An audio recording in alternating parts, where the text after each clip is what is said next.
देख के बहुत ही अच्छा लग रहा है, क्योंकि मैं इसी दिन की वो बहुत ज़्यादा तरस रही थी कि कभी मशीन हटे और ये जितना भी है बैरिकेड वगैरह आप देखिए लेके जा रहे हैं। क्यों लेके जा रहे हैं? क्योंकि बैरिकेड अब जाके आगे लगेगा, ठीक है।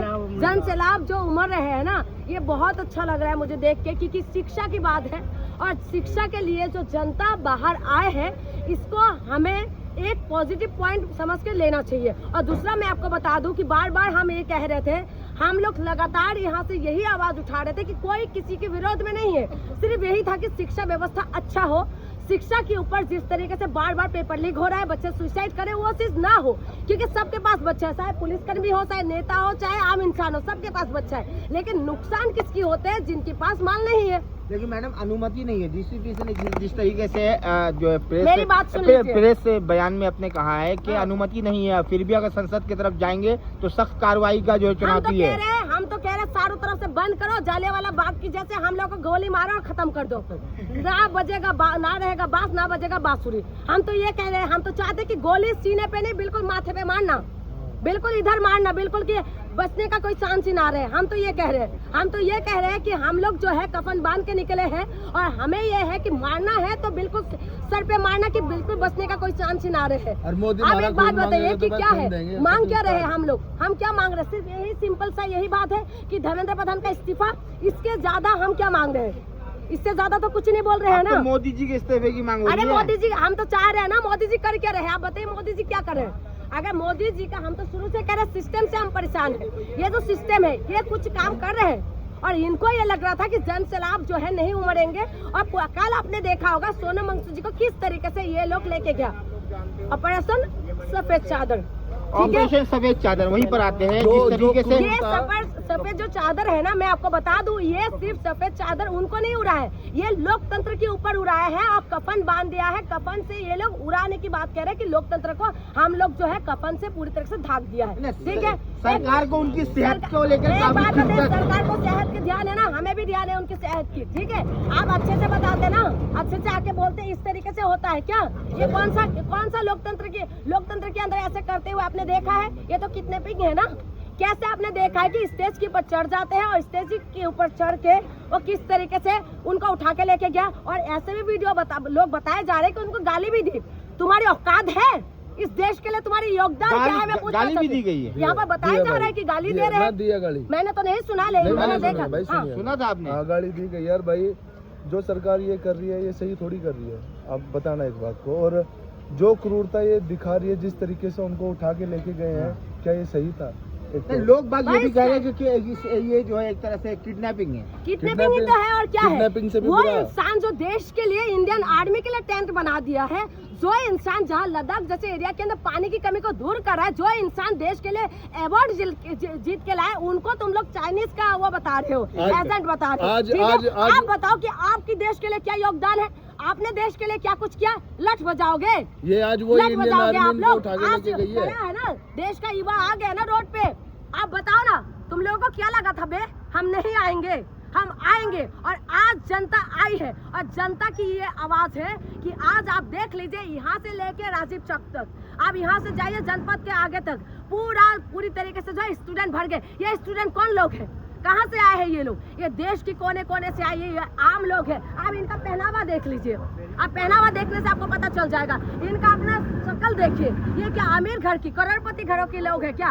इनको पता है कि शिक्षा व्यवस्था को पूरी तरीके से जो है ध्वस्त कर रहे हैं, ये पूरी तरीके से जो है व्यवस्था को खत्म कर रहे हैं। और उसके बाद जो आवाज उठाते हैं तो उनको उठा के ले जाते हैं और सिविल ड्रेस में आते हैं। और दूसरी बात, एक वीडियो और वायरल हो रहा है जो बताया जा रहा है कि यहाँ पर जो नाम है उनको हटा दो। ठीक, आप इस तरीके से क्या करना चाह रहे हैं? आपको जो टैक्स, आपको जो पैसा मिलता है, हमारे टैक्स के पैसे से मिलते हैं। आप जनता के ऊपर लठ बजाओगे? लठ तो हमारी मांग, हमारी है पीसफुल प्रोटेस्ट। ठीक है, पीसफुल तरीके से हम लोग आगे बढ़ने की कोशिश करेंगे। देखते हैं क्या कुछ होते हैं, क्योंकि हमें पता है ये सरकार क्या कुछ कर सकते हैं। ये सरकार बहुत कुछ कर सकते हैं। आपने देखा यहाँ पर ये बोरुल रुके हुए, यहाँ पर सरकार तो भाई सरकार नजरों से भी गिर चुकी है। सरकार गिर चुकी है, सैलाब उमड़ रहे हैं और कहते हैं ना कि सिंहासन खाली करो। लेकिन मैडम, यहाँ पर सोनम वांगचुक की चिंता तो सबको हो रही है। हाँ। लेकिन वही एक तरफ जो है और भी लोग हंगर स्ट्राइक पे बैठे हैं। उनकी भी हालत काफी नाजुक है। नेहा आयशा की और उसकी बहुत ही ज्यादा हालत खराब है। इस पर क्या कहेंगे? नाम एक का हो रहा है सोनम वांगचुक, और भी लोग स्ट्राइक में देखिए हैं। तमाम लोग हैं, हाँ। सिर्फ सोनम वांगचुक जी है, नेहा नहीं है, तमाम लोग यहाँ पर बैठे हुए हैं। मैंने आज देखा हंगर कुछ- स्ट्राइक की बात हाँ, मैं बता रहा हूँ उन्हीं भाई। की बात कह रही हूँ। वो भी मैं उनमें भी बताता हूँ। बहुत सारे लोग भूख हड़ताल में बैठे हुए। तमाम लोग जो है ये देश के लिए करे, किसके लिए करे? उन्होंने तो पढ़ाई लिखाई कंप्लीट कर चुके हैं, कुछ पढ़ाई कर रहे हैं। वो कर क्या रहे? देश का भविष्य के लेकर, आने वाली पीढ़ी की आने वाले जो भविष्य है वो खराब ना हो उनके लेकर है, आपकी और हमारी बच्चों के लेकर है, आने वाली पीढ़ी के लेकर। अगर इस वक्त अगर इस आंदोलन को कुचल देंगे ना, आप समझ लीजिए आने वाले 10 पीढ़ी जो है शिक्षा के लिए तरस जाएंगे, जिस तरीके से पहले हुआ था। आज 1 लाख की लगभग स्कूल बंद हो रहा है। आज 1 लाख की लगभग स्कूल के ऊपर जो है एक टीचर है। आज जो है बिजली नहीं पहुंच पा रहे स्कूलों के अंदर। नेताओं के घर में चले जाइए आप देखिएगा रोड से लेके अंदर तक चमकते रहते हैं, एसी में रहते हैं, और हमारे बच्चे कहाँ रहते हैं? रोड पे। आप चलिए, अभी मैं दिखाती हूँ, जनपद जाके देखिए, यहाँ से जाके तप रहा है पूरी तरीके से, नीचे बच्चे लेट रहे हैं। कहाँ से आए हुए बच्चे? दूसरी तरफ आवाजें उठ रही है, दूसरी तरफ ये भी कहने को मिल रहा है कि दिल्ली पुलिस देश के गद्दारों को गोली मारो, सालों को। आप लोगों के बारे में ये बातें भी कही जा रही है। भाई हमें तो, मैं तो कह रही हूँ ना, मारो ना गोली, मारो हम तो भाई, कह रहे हैं। हम तैयार हमें बैठे कहते हैं गोली ना, खाने। जीने का ना तो उम्मीद है ना मरने का कोई गम है, इसीलिए हम कह रहे हैं, हम चाह रहे हैं कि मारो। हम चाहते हैं कि हमें मार दो, हमें जिंदा ही मत रखो। जिंदा रहेंगे तभी तो बोलेंगे ना, उससे अच्छा मार के दफा दफा कर दो, बात खत्म हो जाएगा। क्योंकि हम अगर रहेंगे तो हम आवाज उठाएंगे, हमसे बर्दाश्त नहीं हो रहा है। क्योंकि आप बताइए कि मैं नॉर्थ ईस्ट से आती हूँ, मेरी मणिपुर चल रहा है, आज तक शांत नहीं हो पा रहे, और उसके बाद स्टूडेंट आवाज उठाते तो स्टूडेंट की आवाज को कुचलने का काम आप करेंगे, और उसके बाद कह रहे लठ बजाएंगे। हम आपके साथ में है। भाई- दिल्ली पुलिस का क्या बच्चे नहीं है? भाई दिल्ली उनके पुलिस का बच्चे है कि नहीं, आप मुझे बताइए। एक दिल्ली मिनट पुलिस है का ना। भी तो बच्चे है ना, तो दिल्ली पुलिस के हमें उम्मीद है कि दिल्ली पुलिस ऐसा कुछ नहीं करेगा। अगर ऐसा कुछ करना है तो हम कहते हैं कि गोली मारो और हम लोगों को रफा दफा कर दो, कुछ भी नहीं रहेंगे फिर। मैं बार बार कहती हूँ, बीजेपी की जो है चारों इंडिकेटर ऑन रहते हैं। अब बीजेपी हमेशा लोगों को गुमराह करने का काम करते हैं, लेकिन इस बार जो है लोग गुमराह नहीं हुआ, क्योंकि इस बार शिक्षा की बात है, और शिक्षा ना तो जाति देखते ना तो धर्म देखते हैं। और शिक्षा के आज यहाँ पर जितना भी लोग आए हैं, ना तो जाति में है ना तो धर्म में, सिर्फ और सिर्फ जो है शिक्षा की बात कह रहे हैं। और इसीलिए मैं आपको कह रही हूँ, जब तक अंग्रेज यहाँ से नहीं जा पाए, जब तक हम लोग एक मुट्ठी में नहीं बने, जब मुट्ठी में बन गए तो अंग्रेज भाग गए। चलिए, बहुत बढ़िया।